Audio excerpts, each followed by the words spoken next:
What's going on, everybody?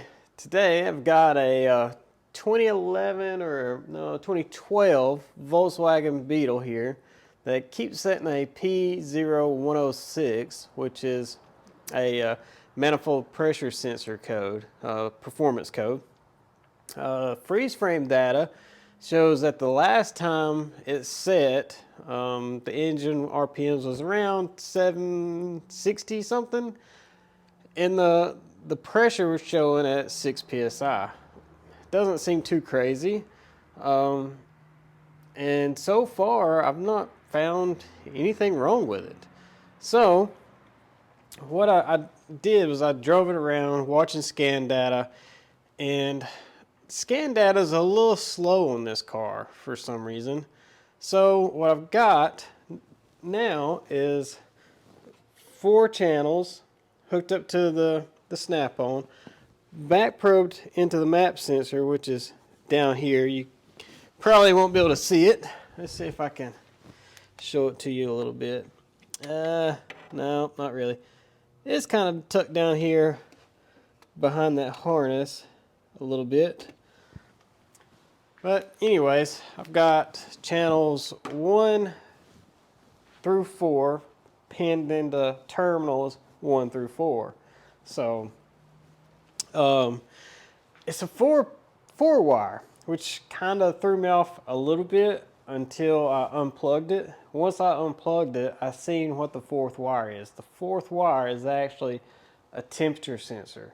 So it's not really important, but we're gonna watch it too.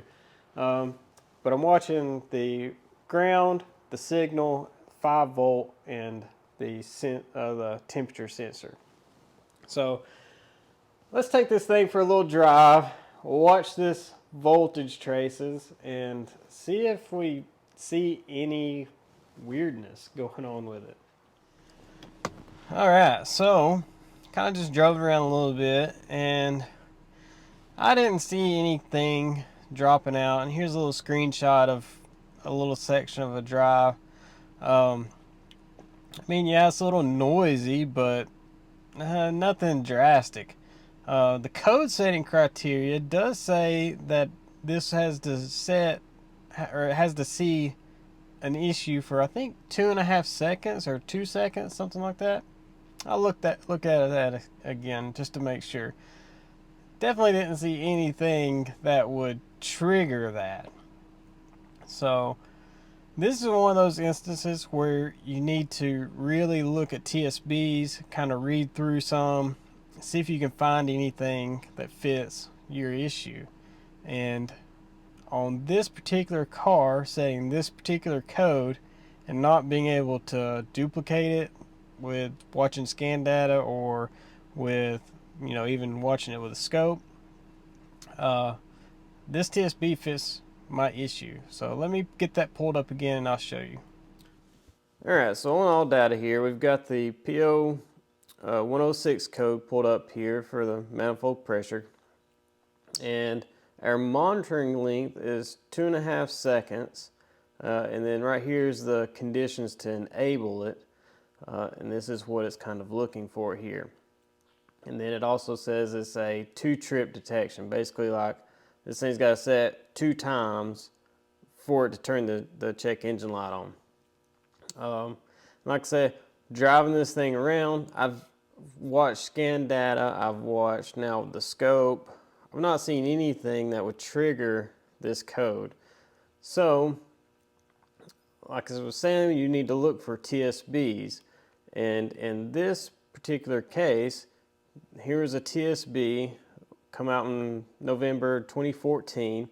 It actually says it's for 3 codes, but if you read the condition, it is updating programming for the 106 only here.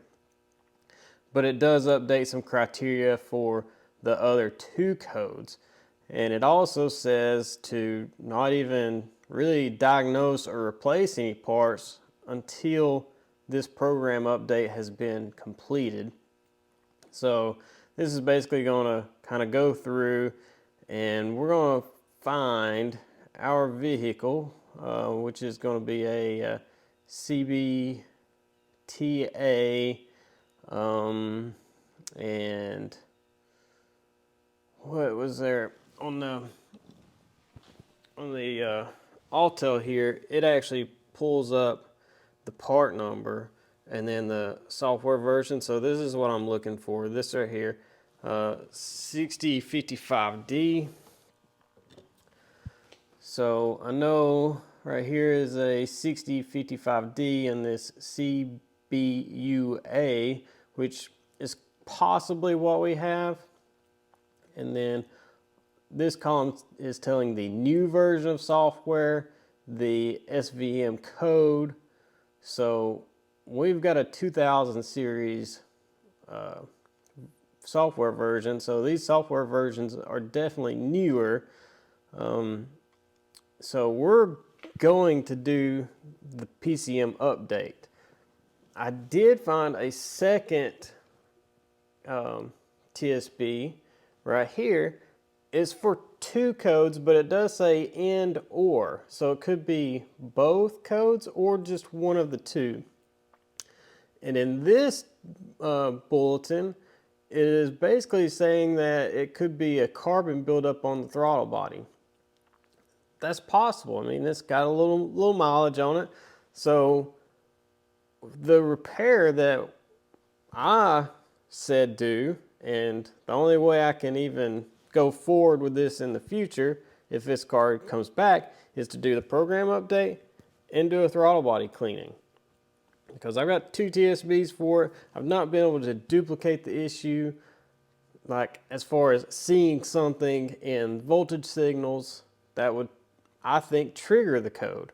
So we're going to do both things. We're going to program it, we're going to clean the throttle body, and then we're going to ship this thing to the customer and let them have it for a while. See if it fixes it or see if they still have an issue. But regardless, when you've got a TSB telling you that don't even, like right here, do not diagnose or replace components due to P0106 fault before performing the update function as explained in this bulletin. And we already know our software version is not what we need. Like, it's not the current version, or at least up to whatever this bulletin is. So that's step one, program it. So that's what I'm going to show you guys today. We're going to get the ODIS. I did have version 10, but since 11 is now out, I've went ahead and I've updated to 11. It's pretty similar to 10. So it was 9 and 8. ODIS is pretty good about staying relatively the same. So let me get ODIS hooked up and logged in and everything, and then we're going to walk through doing this SVM code flash. Okay, so a couple things. If you guys are getting into programming, it's one thing you really have got to get some way of voltage maintaining at high current. So it's almost a necessity. If you're only doing, GMs or Fords or, whatever, those are pretty okay with normal battery chargers. I've programmed GMs for years and a lot of times didn't use anything as long as the battery was healthy.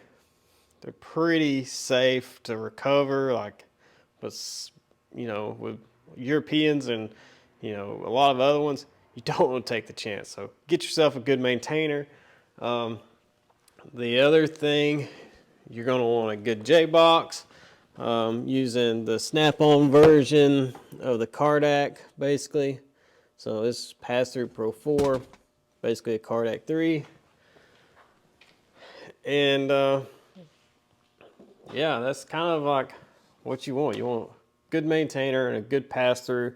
I used the Autel for a long time on a lot of stuff, and past year or so it kind of got spotty. I do have a real GM MDI that I use a lot, but anyways, let's get into this. I believe what I actually have is a CBUA based off the part number here, and then the voltage, or not the voltage, the version number is 5859. So we had a 2218, and then the SVM code is going to be a 3723, and that's what we're worried about, using this 3723, which it doesn't really matter which computer we've got. ODIS will figure it out and put in whatever it needs, because the SVM code is the same for every one of these. Okay, so we got ODIS here, and there's a couple ways you could do this. You could go through the guided diagnostics thing, or you can go into flashing. I really only need to do the flashing. That's really the only thing I'm here for. So I find this just a little faster. So let me put in my password.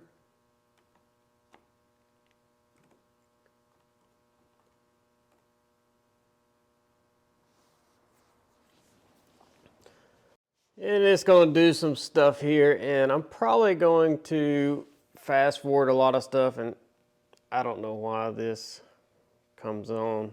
I'm connected, it pulls everything, but whatever. So,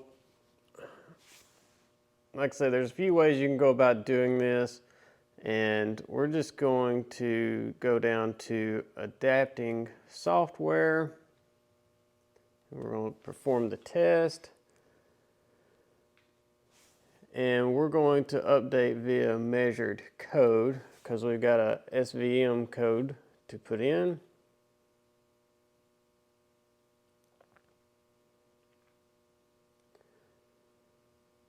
And then right here it's wanting us to, oh God, I didn't mean to touch that.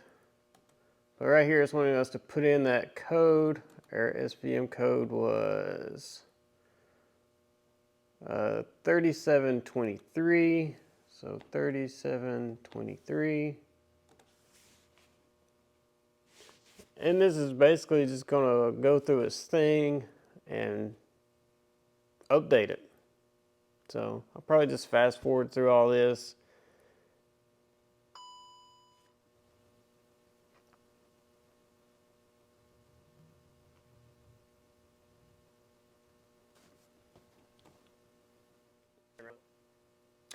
All right here it's just telling us what it's going to be doing. You just hit continue next.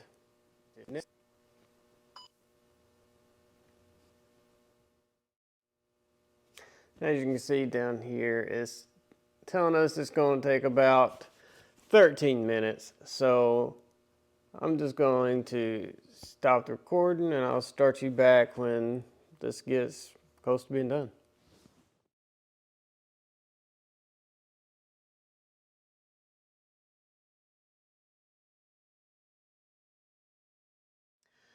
All right, so we're just about done now, kind of. And that really only took probably 5 minutes. And now it's just going to give us some instructions. Switch the key off. Okay, key is off.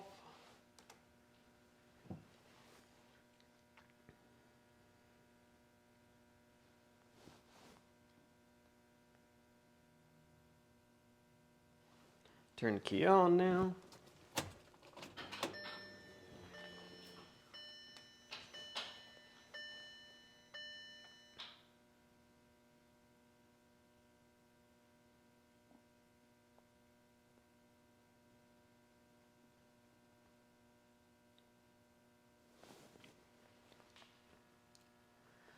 Got to go through and do all of this data reading again, and there we go, flashing okay.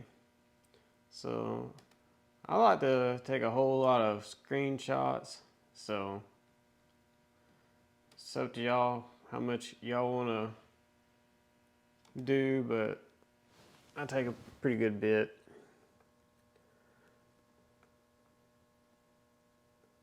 And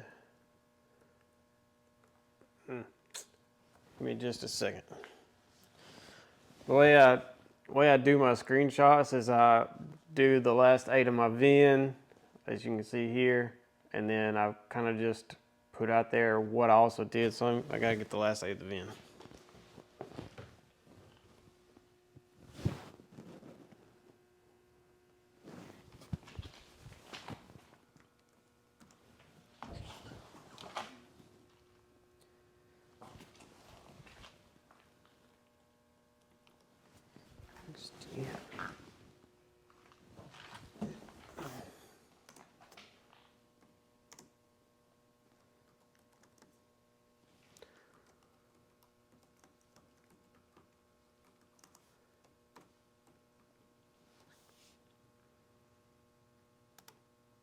All right.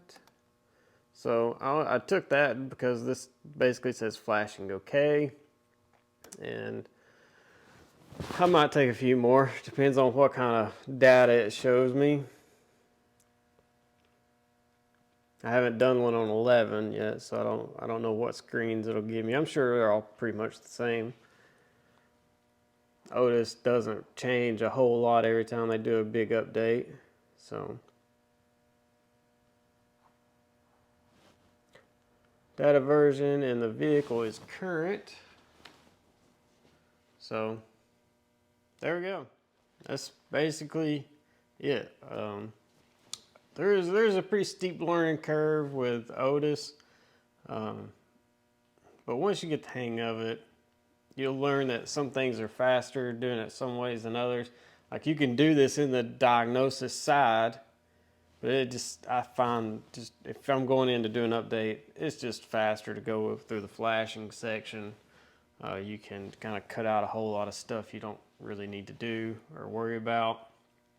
But that's it. So hopefully you guys like this. Well, actually, let me hook the Autel up and we'll see if it changed that software version.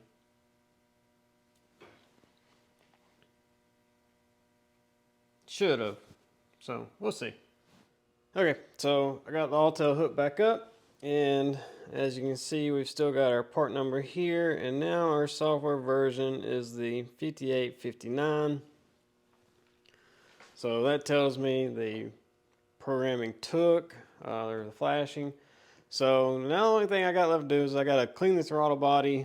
I'm going to drive it around for a little while, make sure everything seems good, and like I say, ship this thing back to the customer and let them have it and see if this code comes back or not. I feel like it's probably not going to. There's 2 TSBs for the issue, and I'm taking care of both of them. And I've never seen any issues with the scope or scan data showing me, you know, something where I should worry about sensor integrity or anything like that. So, not really a whole lot with this car, but some of you guys have in the comments stated you want to see some programming videos, so I thought this was kind of an unusual one, and just thought I'd share it with you. So hopefully you liked it. If you did, hit the like button, the subscribe button if you're not already, and of course, like always, share it with your friends, your colleagues, you know, and hopefully see you guys again real soon. I think I've got another car or two that I think's worth videoing. And if you're wondering about the Silverado with the injector fault, turns out it's not an injector issue. It was a compression issue on the non-AFM cylinders, which is kind of crazy. When I got it, it was misfiring on 3, 5, 2, and 8, which is all the non-AFM cylinders.